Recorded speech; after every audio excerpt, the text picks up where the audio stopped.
Last season, there was a rocket ship attached to her back, and she skyrocketed to another level of popularity. The brawl that we all know, the J.C. Sheldon headlock, I can't let you get close, Chael Sonnen moment. Sophie Cunningham instantly, jersey sold out. Keep visuals fast-paced early to hook. Slow, emotive B-roll for the middle, injury, negotiations. Ramp pace again for the final act, implications. Always show source captions when we quote articles, tweets, or press releases. When showing someone's social post, include the account handle and timestamp overlay. Use the original interview or announcement clip of Sophie for the moment of choice. We mark where to place it. Use reaction clips, fans, pundits, for social proof. You had Alyssa Thomas. You had Jonquel Jones. Who? Jonquel. You had Jewel Lloyd, Camila Cardoso, Janelle Saloon, Kelsey Mitchell, Lee Mang, and now you have Sophie, the trophy.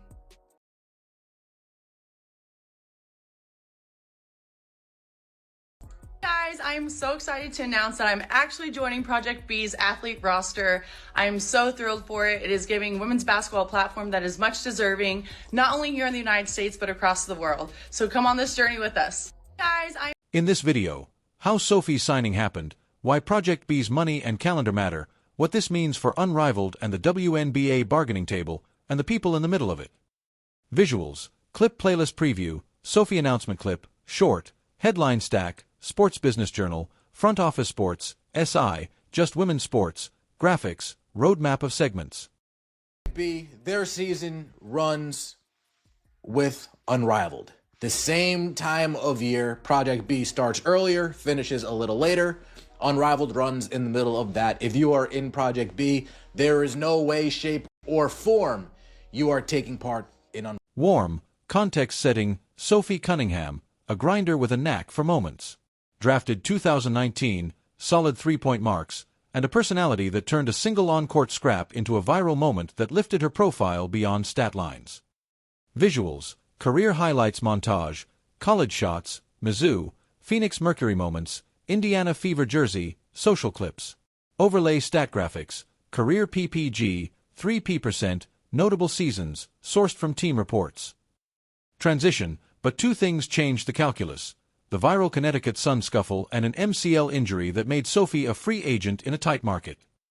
Visuals, show the scuffle clip, short, muted if necessary, use available broadcast clip, then headline, season-ending MCL confirmed with citation. She was one of the more popular WNBA players before Caitlin Clark joined the league. She was one of the more popular WNBA players before she joined the Indiana Fever last season. Last season, she hit another level. Last season, there was a rocket ship attached to her back, and she skyrocketed to another level of popularity. The brawl that we all know, the J.C. Sheldon headlock, I can't let you get close, Chael Sonnen moment. Sophie Cunningham instantly, jersey sold out. Followers rose to the roof. TikTok rose to the roof. Matter of fact, between November 24th to 27th, multiple outlets reported Sophie Cunningham's commitment to Project B, the new global league stacking high-profile WNBA talent. Visuals, show Sophie's announcement clip, longer, 12:18s, with on-screen transcript lines highlighted as the VO quotes her. Then show Sports Business Journal /Yahoo/SI headline cards. Sports Business Journal +2 Yahoo Sports +2. Pointed, Project B has publicly confirmed a growing roster. Names like Nneka Agwamike, Alyssa Thomas, Jonquel Jones, Jewel Lloyd, Kelsey Mitchell, and now Sophie. Visuals, roster graphic with logos/photos of each player as the names are read. On-screen caption, roster compiled from Project B announcements and reporting. See, Sophie signing I'm not mad about. Damn good player, but she was also never one of these WNBA players trying to play activists and women's rights, then playing in Saudi. She's realistically, and I can appreciate that. Very good point. So, Sophie Cunningham wasn't one of these players standing on her soapbox and screaming from the mountaintops about activism and this, that, and the third. She wasn't one of these fake WNBA activists turned player turned activists turned Low, revealing reports put Project B's player packages at about $2 million per year plus equity for some signees, a gulf with the WNBA's top pay tiers.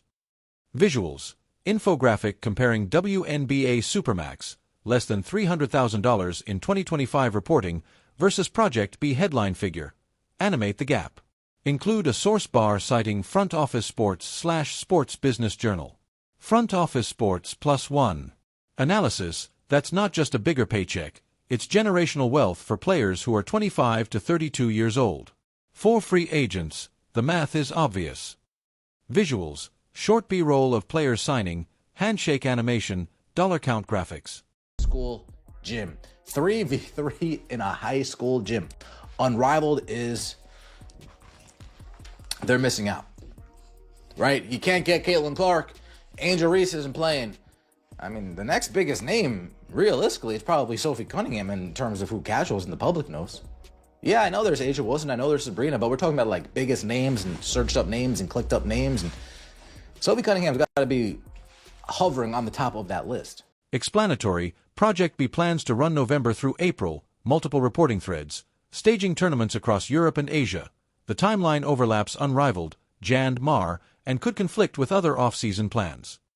Visuals. Animated calendar year with Project B block, NOV, April, Unrivaled block, Jan-Mar, WNBA block, May, October. Callouts show conflict zones.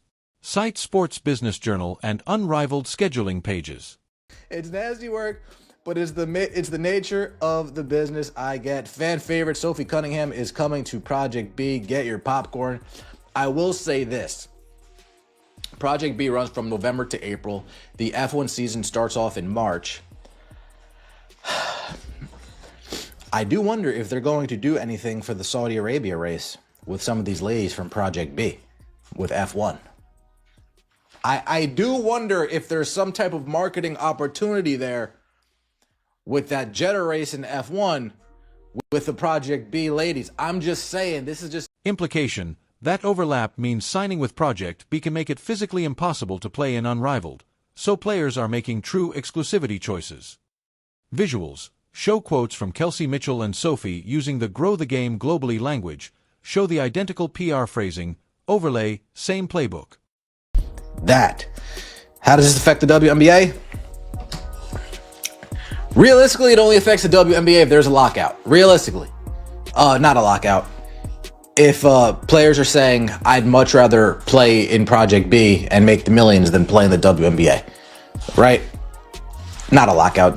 I lost my train of thought. It only affects the WNBA if the contracts are exclusive. There we go. Finally got it out. It only affects the WNBA if the Project B contracts are exclusive. It's if it's written and set in stone. If you play Project B, if the WNBA is back up. Narrative. Sophie's rise wasn't manufactured by a marketing team. It came from a raw, shareable moment. The J.C. Sheldon scuffle that became a cultural clip. That kind of organic star power moves casual fans, and Project B wants that. Visuals. Replay the viral clip, brief, respectful, then cut to social metrics, jersey sellouts, follower spike, TikTok mentions, use on-screen social pulse sourced from reports.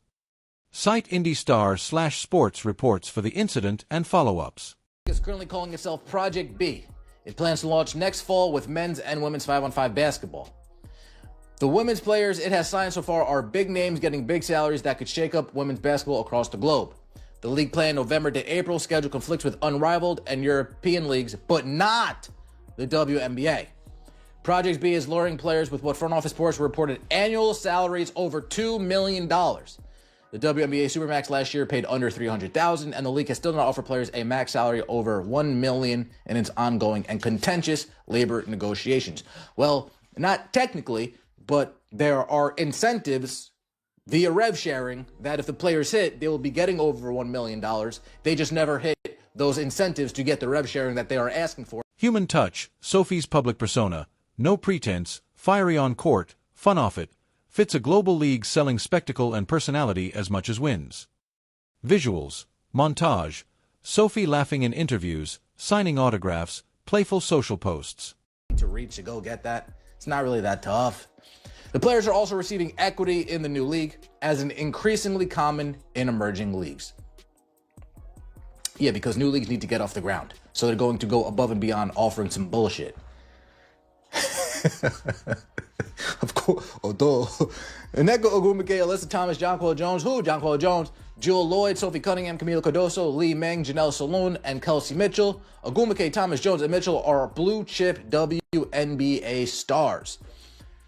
Investigative, slightly tense. Here's the part most headlines soft pedal. Some players who are key voices in WNBA CBA talks have also signed with alternatives. That raises questions about negotiating leverage and optics. Visuals. Show photos/headshots of Nneka Ogwumike, Players Association leader historically, Nafisa Collier/Brianna Stewart, unrivaled founders, and other signers. Use on-screen text, conflict or strategy. Site reporting that notes signings while CBA negotiations are ongoing. Reporters and journalists leave out. I have not seen anybody report the clear conflict of interest that's going on within negotiations with the CBA, between the players and the owners, between Ogwumike and the owners, between Fee and Bree and the owners. I have yet to see anybody point out the blatant conflict of interest. But they'll fluff this shit up, though, right? They'll fluff it up.